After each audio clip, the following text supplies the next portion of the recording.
Adderlings. In this video, we are going to discuss about electron transport chain. Here, the respiration in plants. Respiration means breakdown of organic materials.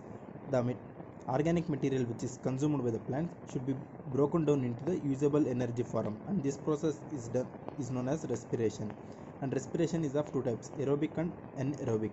Aerobic respiration takes place in the presence of oxygen, and anaerobic respiration means it takes place in the absence of oxygen. In aerobic respiration, we discussed about glycolysis, where the glucose converting into a pyruvic acid, and after that this pyruvic acid converts into acetyl coenzyme, and this process is known as oxidative decarboxylation, where pyruvic acid is converting into the acetyl coenzyme. After that, that acetyl coenzyme combines with oxaloacetic acid, and Krebs cycle takes place. In this glycolysis, we got 2 NADH2 and 2 ATP, and this NADH2 is indirect form of ATP, so this NADH2 should be converted into the ATP. And in this Krebs cycle also we got 3 NADH2 and 1 FADH2, and these are indirect forms of ATP, and this NADH2 and FADH2 should be converted into ATP, and this process is done by the ETC and oxidative phosphorylation. In this video, we are going to discuss about this ETC. ETC means electron transport chain.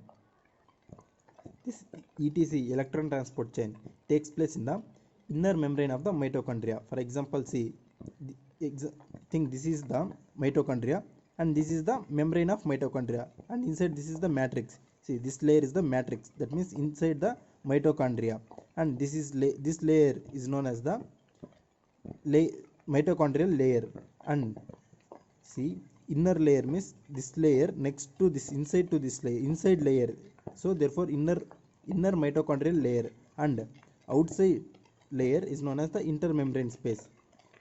See, this is the layer of mitochondria. Inner to this is the one layer which is known as the inner mitochondrial layer, and next to this layer is known as the intermembrane space. And this ETC takes place in this inner membrane or inner membrane of mitochondria, therefore inner mitochondrial membrane.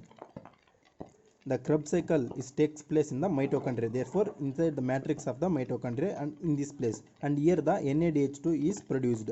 This NADH2 breakdowns into the 2 electrons and 2 protons, and FAD is produced, and these 2 electrons and protons is pumped into the inner mitochondrial membrane. See, one NADH2 breakdowns into the 1 pair of electrons, 1 pair of proton, and 1 NADH. We should remember this: 1 pair of proton, 1 pair of electron, and 1 NADH plus. We should remember this. This electron which is produced from NADH plus is moves into the inner mitochondrial membrane, and in inner mitochondrial membrane there is a electron receptors are present. These electron receptors accept the electrons, and these electron acceptors are divided into the 4 complexes, and here one complex, complex 2, complex 3. See, whenever the electron from matrix of mitochondria enters into the membrane of the mitochondria, here the electron receptors are present which accept the electrons. The FMN is the post electron acceptor present in the inner mitochondrial membrane, which accept the electrons coming from this matrix, which is produced from NADH2. This NADH2 breakdowns and produces NADH plus 1 pair of proton and 1 pair of electron. This 1 pair of electron is pushed into this inner mitochondrial membrane. When it comes to this inner mitochondrial membrane, here the electron receptors are present, and FMN is the post electron receptor. This FMN accepts the electron coming from this matrix and pushes towards the downside. Therefore next electron acceptor, that is FES. And while pushing this electron, some energy is released, and this energy is used to pump the protons which are produced from NADH2 in the matrix towards this intermembrane space. So therefore when this electrons comes through inner membrane, here the electrons acceptor accept the electrons and pushes towards the downside. While accepting and pushing towards the downside, some energy is released. This energy is used by these protons which are present in the matrix come towards this place, come towards this intermembrane space. Now from one NADH to one pair of proton and one pair of electron and one NADH plus is produced, and this came into the inner, the electrons came into the inner mitochondrial membrane, and while coming down it produces energy. Using this energy along with these electrons, the pair of protons also come along with this and passes into the intermembrane space. They won't remain in the intermitochondrial membrane, but they come into the intermembrane space. And now this electron moves downwards along with these acceptors. By combining with other acceptors, it same electrons moves towards downside, and from FES it comes to the U cube. From FES it comes to the U cube, which means ubiquinone. From ubiquinone it comes to the UBH2, UQH2, sorry, UQH2. UQH2 means ubiquinone H2. And while coming these electrons, here also some amount of energy is released. Using this energy, the electrons are pumped into this intermembrane space. Along with this, these electrons come along with this CYB. CYB means cytochrome B. This is also electron acceptors. All these are electron acceptors, accept the electrons and pushes towards the downside.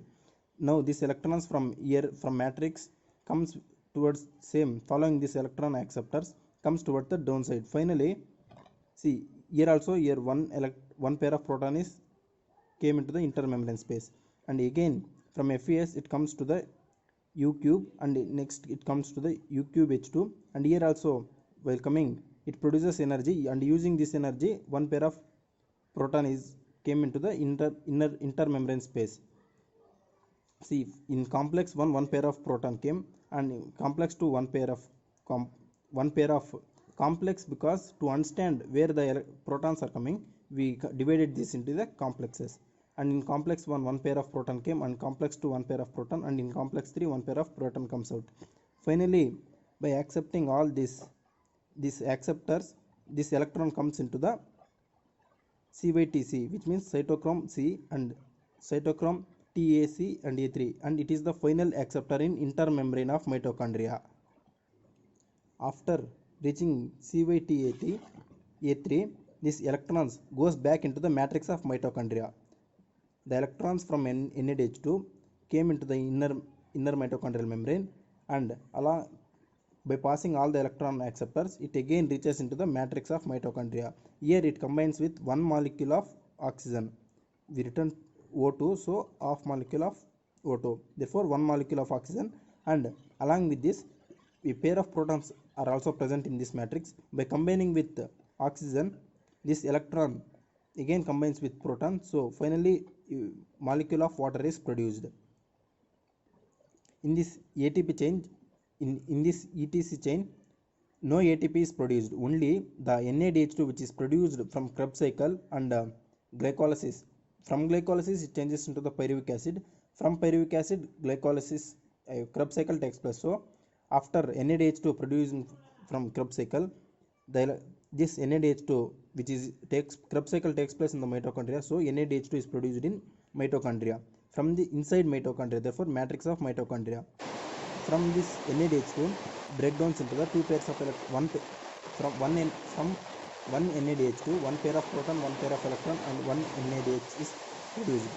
This electrons comes into the inner mitochondrial membrane. By passing all these electron acceptors, it comes again into the matrix of mitochondria. While coming to this, it brings energy. By using this energy, a pair of proton is pumped into the intermembrane space.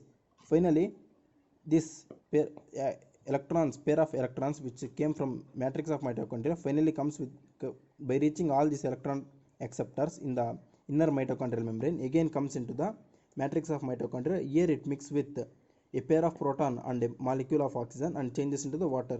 In this process, ATP is won't produced, only water molecule is produced, but this NADH2 is broken. Our aim is to produce ATP. Now by using this water and these protons, how ATP is produced, and that process is known as oxidative phosphorylation, and that we will discuss in next video.